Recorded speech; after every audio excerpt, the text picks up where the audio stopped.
Have you ever felt like you were carrying the weight of the world on your shoulders? Like emotions, both yours and others, were constantly bombarding you, leaving you drained and overwhelmed? What if I told you there's a way to navigate this emotional chaos, to find peace and clarity even in the midst of the storm? In this video, we'll explore the profound concept of detachment, not as cold indifference, but as a superpower that allows you to experience emotional freedom and live a more authentic and fulfilling life. The idea of detachment isn't new. It's woven into the fabric of numerous spiritual traditions, each offering its own nuanced perspective. In Buddhism, detachment, or non-attachment, is a cornerstone of the path to enlightenment. The Buddha taught that suffering arises from attachment to impermanent things, possessions, relationships, even our own identities. By releasing these attachments, we free ourselves from the cycle of craving and aversion, leading to inner peace. Hinduism, particularly through the Bhagavad Gita, emphasizes detachment from the fruits of action. We are encouraged to perform our duties with dedication, but without being attached to the outcome. This allows us to act with integrity and purpose, regardless of external circumstances. Stoicism, a philosophy that flourished in ancient Greece and Rome, also champions detachment as a key to happiness. Stoics believe that we can only control our own thoughts and actions, not external events. By accepting what we cannot change and focusing on what we can, we cultivate resilience and inner tranquility. Key figures like Marcus Aurelius, in his Meditations, repeatedly emphasize the importance of detaching from external opinions and focusing on virtue.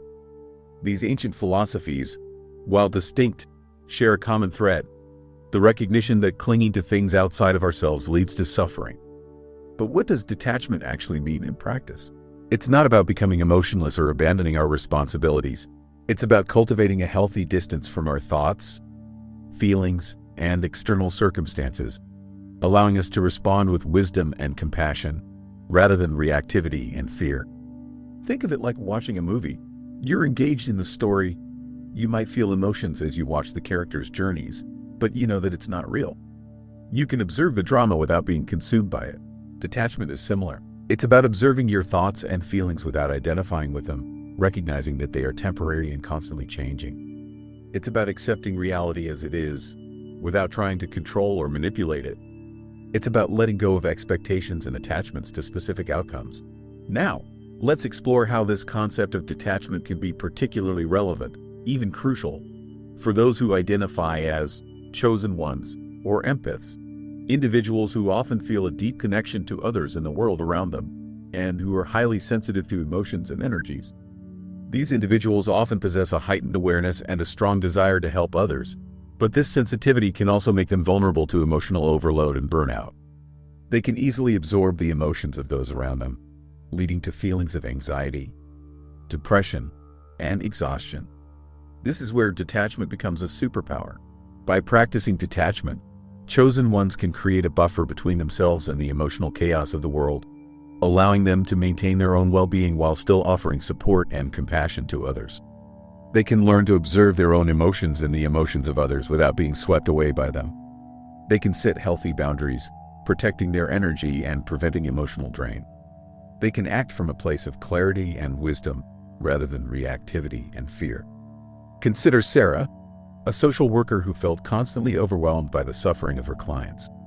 She would take their problems home with her, losing sleep and feeling increasingly anxious. Eventually, she realized that she couldn't effectively help others if she was constantly depleted. She began practicing mindfulness meditation, learning to observe her thoughts and feelings without judgment. She also started setting clear boundaries with her clients, reminding herself that she could offer support, but she couldn't solve their problems for them. As she cultivated detachment, Sarah found that she was able to approach her work with more compassion and effectiveness. She was no longer consumed by her clients' emotions, allowing her to offer clearer and more helpful guidance. Or take David, a highly sensitive artist who struggled with social anxiety. He was constantly worried about what others thought of him, and he would avoid social situations whenever possible. He began practicing stoicism, focusing on what he could control, his own thoughts and actions, and accepting what he couldn't, the opinions of others. He realized that he couldn't please everyone, and that it wasn't his responsibility to do so. As he detached from the need for external validation, David found that he was able to express himself more authentically and connect with others more deeply. These are just two examples of how detachment can be a powerful tool for personal transformation. But it's important to remember that detachment is not about suppressing emotions or becoming indifferent. It's about cultivating a healthy relationship with our emotions, recognizing that they are temporary and constantly changing. It's about accepting reality as it is, without trying to control or manipulate it. It's about letting go of expectations and attachments to specific outcomes. And it's about acting from a place of clarity, wisdom, and compassion. Now, let's delve into the science behind detachment. While detachment is often associated with spirituality and philosophy, there's growing evidence that it also has a basis in neuroscience. Studies have shown that mindfulness meditation, a key practice for cultivating detachment, can actually change the structure and function of the brain. For example, research has found that regular meditation can increase the gray matter in the prefrontal cortex, the area of the brain associated with attention, decision-making, and emotional regulation. It can also decrease activity in the amygdala, the brain's fear center, leading to reduced anxiety and reactivity. Furthermore, studies have shown that mindfulness meditation can improve our ability to regulate our emotions and to respond to stress in a more adaptive way. By observing our thoughts and feelings without judgment, we can learn to break free from habitual patterns of reactivity and develop a greater sense of emotional resilience. Another relevant area of research is the study of flow states. Flow is a state of deep immersion and engagement in an activity, where we lose track of time and feel a sense of effortless control. Research has shown that flow states are associated with increased creativity, productivity, and well-being. Interestingly, flow states also involve a degree of detachment. When we're in flow, we're not focused on the outcome of our actions or on what others might think of us. We're simply present in the moment, fully engaged in the task at hand. This detachment from external concerns allows us to perform at our best and to experience a sense of deep satisfaction. However, it's important to acknowledge the limitations of our current understanding. While there's growing evidence that detachment can have positive effects on the brain and body, more research is needed to fully understand the underlying mechanisms. Furthermore, it's important to recognize that detachment is not a one-size-fits-all solution. What works for one person may not work for another. It's essential to find practices and strategies that resonate with you and that align with your own values and beliefs. And it's important to approach detachment with compassion and self-awareness, recognizing that it's a journey, not a destination. In contemporary society, the concept of detachment is becoming increasingly relevant as we navigate a world that is constantly bombarding us with information, stimulation, and emotional demands.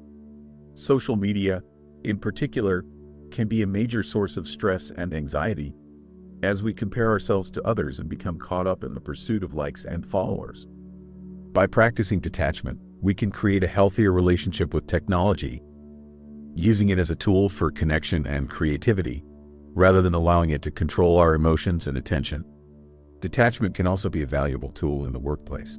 By detaching from the need for external validation and focusing on the quality of our work, we can reduce stress and improve our performance. We can also learn to navigate workplace conflicts with more grace and effectiveness, responding with wisdom and compassion, rather than reactivity and defensiveness.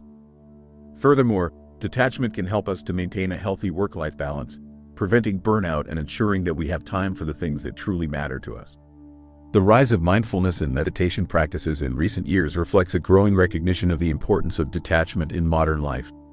People are seeking ways to cultivate inner peace and resilience in the face of constant stress and uncertainty.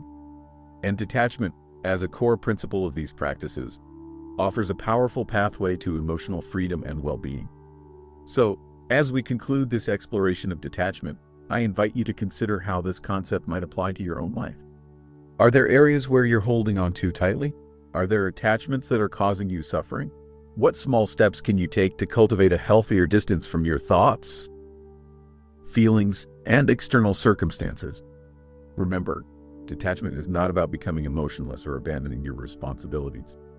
It's about cultivating a healthy relationship with your emotions, accepting reality as it is, and acting from a place of clarity, wisdom, and compassion. It's about empowering yourself to navigate the emotional storms of life with grace and resilience. Thank you for joining me on this journey. If you found this video helpful, please give it a thumbs up and share it with anyone who might benefit from it. And if you're interested in learning more about spirituality, consciousness, and personal growth, be sure to subscribe to my channel and hit the notification bell so you don't miss any future videos. I'd also love to hear your thoughts on detachment in the comments below. What are your experiences with this concept? What challenges have you faced? What strategies have you found helpful? Let's create a community where we can support each other on our paths to emotional freedom and well-being. Until next time, take care and remember to detach with love.